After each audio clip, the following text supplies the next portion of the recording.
नमस्कार दोस्तों, एक बार फिर से आप सभी का स्वागत करता हूं मैं रंजन सर अपने YouTube चैनल ग्रेडियंट एकेडमी सिर्फ ज्ञान और शिक्षा पे।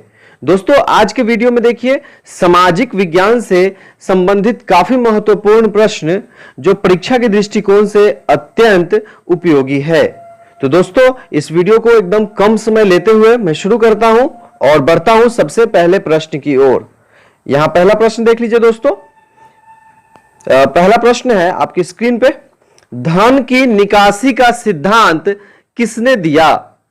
धन की निकासी का सिद्धांत किसने दिया? इन ऑप्शंस में से बताने हैं दोस्तों। 5 ऑप्शंस आपकी स्क्रीन पे। तो इस प्रश्न का सही उत्तर अगर आप जानते हैं तो कृपया कमेंट कर हमें जरूर बताएं दोस्तों, क्वेश्चन नंबर के साथ। तो इसका सही उत्तर हो जाएगा ऑप्शन सी, दादा भाई नरौजी। चलिए आगे बढ़ते हैं, दूसरा प्रश्न देख लीजिए। महलवाड़ी व्यवस्था में महलदार किसे कहा जाता था? महलवाड़ी व्यवस्था में महलदार किसे कहा जाता था? तो दोस्तों इस प्रश्न का सही उत्तर है ऑप्शन सी, किसान। किसान को महलदार कहा जाता था। आइए आगे बढ़ते हैं, तीसरा प्रश्न देख लीजिए। दोस्तों यदि आप इस चैनल पर नए हैं तो चैनल को सब्सक्राइब कर लीजिए। यह वीडियो पसंद आए तो वीडियो को लाइक जरूर करिएगा, अपने दोस्तों में शेयर भी करें। तीसरा प्रश्न देखिए, कंपनी को बंगाल की दीवानी मुगल बादशाह से कब प्राप्त हुई? दोस्तों ईस्ट इंडिया कंपनी को बंगाल की दीवानी मुगल बादशाह से कब प्राप्त हुई, यह बताना है यहां पे इस प्रश्न में। तो इस प्रश्न का सही उत्तर हो जाएगा दोस्तों ऑप्शन ए, 12 अगस्त 1765 को मुगल बादशाह शाह आलम द्वितीय ने अंग्रेजी ईस्ट इंडिया कंपनी को 12 अगस्त 1765 को बंगाल की दीवानी प्रदान की। आइए आगे बढ़ते हैं, चौथा प्रश्न देख लीजिए दोस्तों। चौथा प्रश्न है दोस्तों, grand old man of India किसे कहा जाता है? Grand old man of India किसे कहा जाता है? इन ऑप्शंस में से आपको बताना है यहां पे। तो इस प्रश्न का सही उत्तर हो जाएगा दोस्तों ऑप्शन बी, दादा भाई नरौजी। दादा भाई नरौजी को grand old man of India कहा जाता है। आइए पांचवा प्रश्न देख लेते हैं यहां पे। पांचवा प्रश्न है दोस्तों, अस्थाई बंदोबस्त व्यवस्था किस गवर्नर जनरल के समय शुरू हुआ? अस्थाई बंदोबस्त व्यवस्था किस गवर्नर जनरल के समय शुरू हुआ था, यह बताना है यहां पे इस प्रश्न में इन ऑप्शंस में से। तो इसका सही उत्तर हो जाएगा option B, Lord Cornwallis. Lord Cornwallis governor general के समय अस्थाई बंदोबस्त व्यवस्था शुरू हुआ था। 1793 में जब अस्थाई बंदोबस्त लागू किया गया था तो उस समय बंगाल के गवर्नर जनरल लॉर्ड कॉर्नवालिस थे। आइए आगे बढ़ते हैं दोस्तों, छठा प्रश्न देख लेते हैं। रैयतवाड़ी व्यवस्था को लागू करने का श्रेय जाता है। रैयतवाड़ी व्यवस्था को लागू करने का श्रेय किनको जाता है, यह बताना है यहां पे इस प्रश्न में। तो इसका सही उत्तर हो जाएगा ऑप्शन ए, टॉमस मुनरो।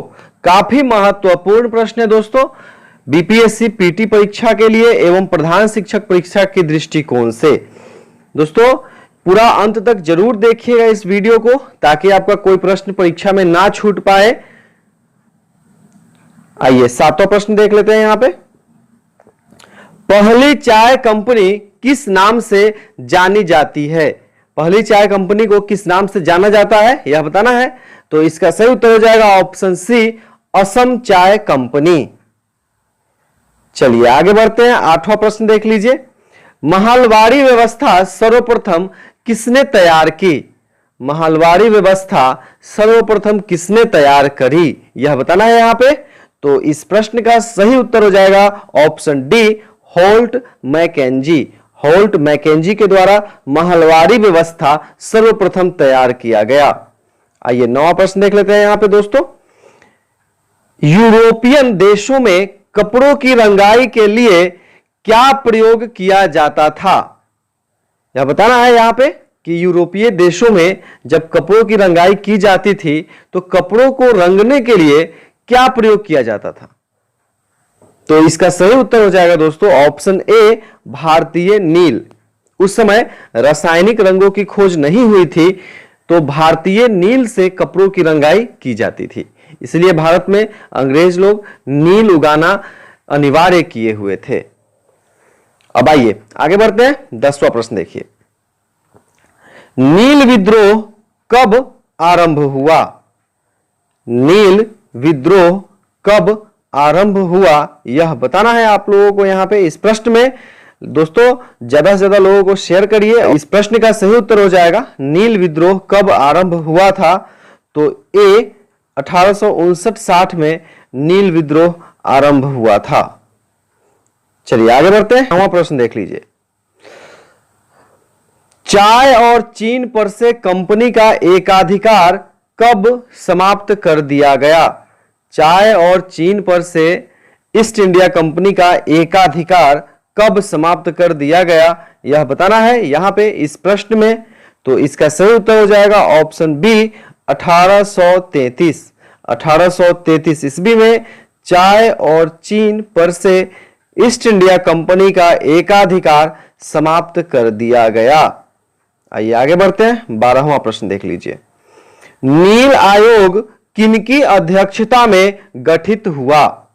नील आयोग किनकी अध्यक्षता में गठित हुआ यहां पे यह बताना है इन ऑप्शंस में से। तो सही उत्तर है दोस्तों ऑप्शन बी, सीटोन कार। ब्रिटिश सरकार ने 1860 में नील आयोग का गठन किया जिसमें अध्यक्ष बंगाल के सचिव सीटोन कार को बनाया गया और इन्होंने किसानों की मांग को सही कहा और सरकार ने किसानों के पक्ष में फैसला दिया। ठीक है, चलिए आगे बढ़ते हैं दोस्तों। 13वां प्रश्न देख लीजिए, नील दर्पण नामक नाटक के रचनाकार हैं? नील दर्पण नामक नाटक के रचनाकार कौन है यहां पे यह बताना है इन ऑप्शंस में से। तो सही ऑप्शन है दोस्तों ऑप्शन सी, दीन बंधु मित्र। काफी महत्वपूर्ण प्रश्न, जरूर इसको याद रखिएगा दोस्तों। आगे बढ़ते हैं और ये देखिए उपनिवेशवाद और आदिवासी समाज यहां से है दोस्तों। ये बिल्कुल प्रधान शिक्षक के सिलेबस को देखते हुए यह वीडियो तैयार किया गया है और आपको 10वीं क्लास तक सामाजिक विज्ञान पढ़ना है तो वहीं से इन प्रश्नों को चुना गया है। तो निश्चित रूप से काफी महत्वपूर्ण है ये सभी प्रश्न। 7091443130 दोस्तों पीडीएफ प्राप्त करने के लिए जल्द से जल्द इस नंबर पर संपर्क करें 7091443130 और मात्र 351 के पेमेंट में पूर्णतः सिलेबस के अनुसार, नए बदले हुए सिलेबस के अनुसार संपूर्ण विषयों का पीडीएफ प्राप्त करें। यह 14वां प्रश्न देखिए, आदिवासी समाज द्वारा प्रयोग किया गया दीकू शब्द किनके लिए प्रयोग किया जाता था? यह बताना है आदिवासी समाज के द्वारा जो दीकू शब्द का प्रयोग किया जाता था वो किनके लिए किया जाता था? इन ऑप्शंस में से बताना है।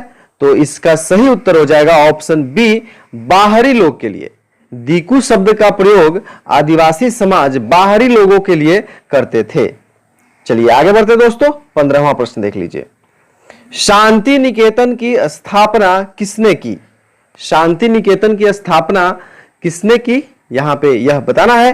तो सही उत्तर है दोस्तों ऑप्शन ए, रविंद्रनाथ टैगोर।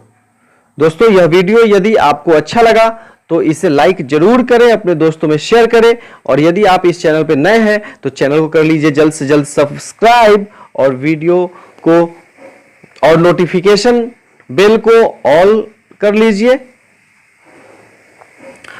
और दोस्तों नोटिफिकेशन बेल को ऑन कर लीजिए ताकि जब भी इस तरह का वीडियो अपलोड किया जाए तो आपको ऑटोमेटिक नोटिफिकेशन मिले और आप देख सके दोस्तों और आपकी तैयारी बेहतर से बेहतर हो सके।